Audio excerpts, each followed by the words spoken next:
I've got my MA in International Relations and Diplomacy when I was studying in Kabul University. So I had been working with the US Army, and I was interpreter with the consultant group.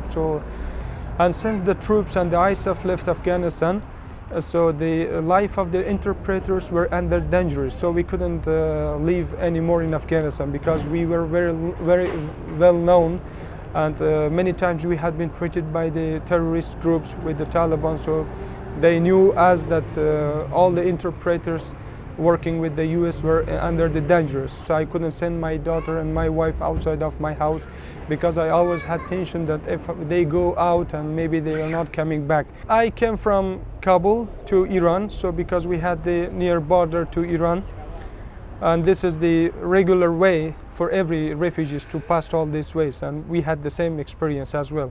So we came to Iran, and we had been for 1 week to Iran to make some stragglers, to find them and to talk to them so they could take us from the Iran border to Turkey. And it was a very difficult situation for my family because we had been passed 2-3 times in a very big river in the very cold weather. So since I had my daughter, small daughter with me, and my wife, and there were many people which they were old and young, the ladies, the men, the women, the children, the small babies also. All this way coming to Turkey was a very difficult way. So I cannot tell you, and I cannot remember what even I had passed before. And then we came to Turkey. We had been for 1 month in Istanbul, so we find another stragglers, so they took us to the boat. And the thing is, they are not, let me say, human at all. So they don't understand the values of life of a refugee. So they simply make money and taking them to a very big risk. So we just paid for our date. So we well knew that if we take this boat and cross these seaways to the Greece, we could easily die. But we paid for that because we didn't have any choice. We didn't have any option. So we were in the 7-meter boat, more than 75 people. So it was a very big risk for everybody in that boat.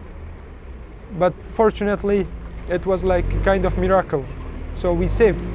We rescued from that crossing the sea borders, and we came to Greece. And I was in Piraeus port for 25 days, and then we had been transferred by the Greek government to this camp, and I'm here since 2.5 months. All this way I was keep praying for my family, and I was imagining if something happens to this boat, if in case the boats collapsed. So what could I do? How many can I save? My family, my daughter. I couldn't see that the other people, if I could save them, so I was alone. Maybe I couldn't save even my own daughter, my own family. It was very difficult. Very, very difficult. And some people, even I know them right now, they have got some problem, psychological problem. Whenever they remember all this bad experience, especially the crossing the sea border, so they have got the problems, mental problems. And we took risk, and right now we are rescued, we are saved at all. So this was my destiny, So I could have been killed, but right now I'm saved here. If the border is open, or if any other countries wants the refugees, so I would like to go to any country, doesn't matter, but to at least I have feeling that I'm safe, my family are safe.